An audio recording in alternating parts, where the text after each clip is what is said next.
Hey guys, it's Melanie. Welcome back to my channel, I Heart Stitching, and in today's video I'm going to do a review of my new Juki sewing machine. I bought this machine about beginning of December, so that's about 2.5 months ago now. And yeah, I'm gonna just tell you guys what I like about it, what I don't like about it.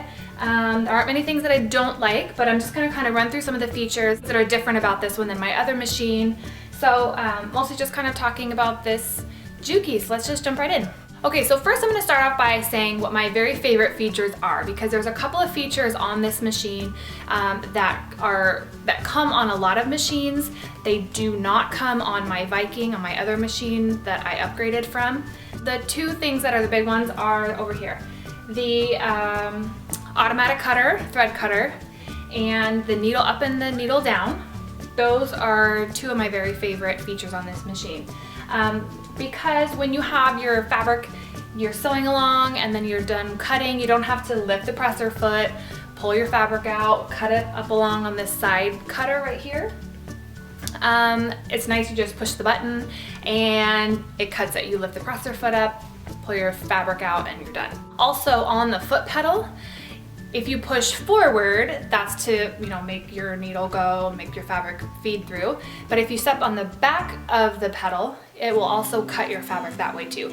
So you don't even have to press the button, you can do that on the foot pedal, which is a really nice feature also.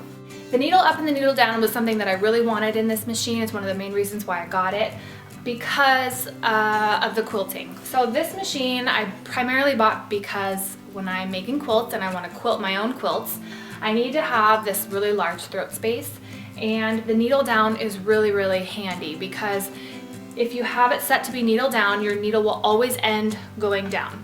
So when you're quilting and you need to stop and readjust your quilt, then the needle's already down. You don't have to use the hand wheel to make the needle down, and it's kind of, a little bit faster, a little bit more seamless with the quilting. So that was one of the big features. It's often not on the base model type machines, but it's like in the next model up, we'll have that feature. The other thing that's nice about this machine is down here, really easy to put the feed dogs up and down. I also like over here, this little guy is a speed control. So I have it set up on the highest speed because I usually use the foot pedal to monitor my speed, and I'm experienced enough to do that. But if you are just beginning, you're just starting out, you want to go real slow, or you have a fabric that's kind of hard to deal with and you need to just kind of go slow, you can put it down here on the turtle, and that will kind of adjust the speed. I have it up on the rabbit. It's a good kind of feature. I haven't really adjusted it at all, but it's good to have it if you need it. The other thing I really like about this machine is the really large table. It has a really nice extension table, really great for quilting again. I just like that it's all one level. It just really adds such a ease to sewing rather than having just this little tiny flat surface on most sewing machines. The extension table came with the machine, so I really like that too. The thing about this machine, which I don't mind, is it comes with some oil, and I've heard that this machine really needs to be oiled often.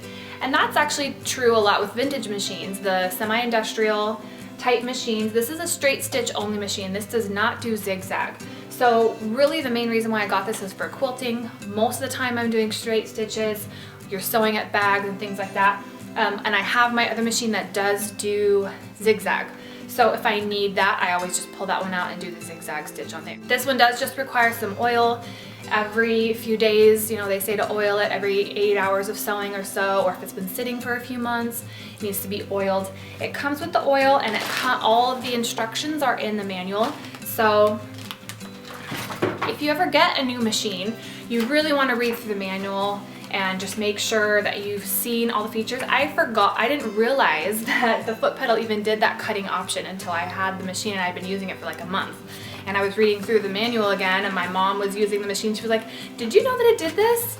And I was like, "Oh my gosh, that's amazing." Really read through the manual. It's gonna tell you how to maintain your machine, how to troubleshoot. So there's a little bit more maintenance, which I guess could be a downside, but if you take good care of your machines, it just lasts that much longer. It doesn't really take all that much time. So that doesn't bother me too much. The one thing that I don't really like that much about the machine is the automatic threader. My automatic threader, just using it a few times, the little tiny hook that goes into the needle to grab onto the thread is already bent.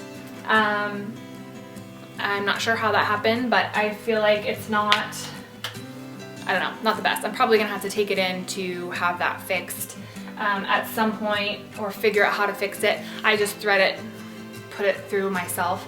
I haven't heard anybody else have that problem, so maybe it was just a weird thing with mine, but not a huge fan of the needle threader. Other than that, I really like this machine.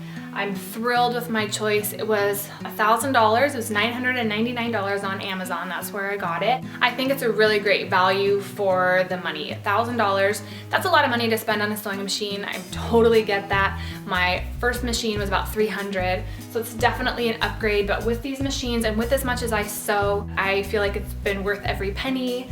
I really like it, and that is even $1,000 for a sewing machine of this kind of caliber is very reasonable. I feel like you can easily spend $2,000, $3,000 on a machine with all the bells and whistles. I don't use a lot of decorative stitches. I don't need some of those other features. And when I bought the machine, it came with the walking foot, which I have on here now. So it came with the walking foot, which those suckers can be really expensive. It also came with a whole bunch of needles. All these packs of needles. There's like 10 needles in each one of these packs. So a ton of needles, a bunch of different feet, a bunch of bobbins, a couple packs, probably 30, 40 bobbins. Came with, you know, the free motion quilting foot. Whoops. So it came with a lot of feet, and it came with a lot of accessories. A lot of times you have to purchase an extension table to go with your machine. That can generally be another $100.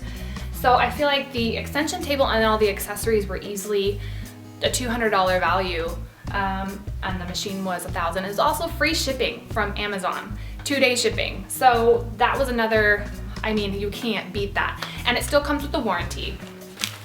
There is a warranty that comes with Juki machines. 2 years on motors, lights, wiring, and 5 years on the other parts. So it does come with a warranty if you're interested in that. Anyway, leave me any comments below. Let me know if you have any questions on this machine, or you know, if you're looking for a machine. I'll link another video that I did kind of explaining some of the features on my Viking, kind of some of the differences. I do still use my Viking. So you know, those base model machines are really great machines, and you really don't need this unless you really are doing a lot of quilting or some of the other things like I mentioned. I'll also put a link below where you could find this, the place I got it on Amazon. Thanks so much for watching this video, and I will see you in the next one.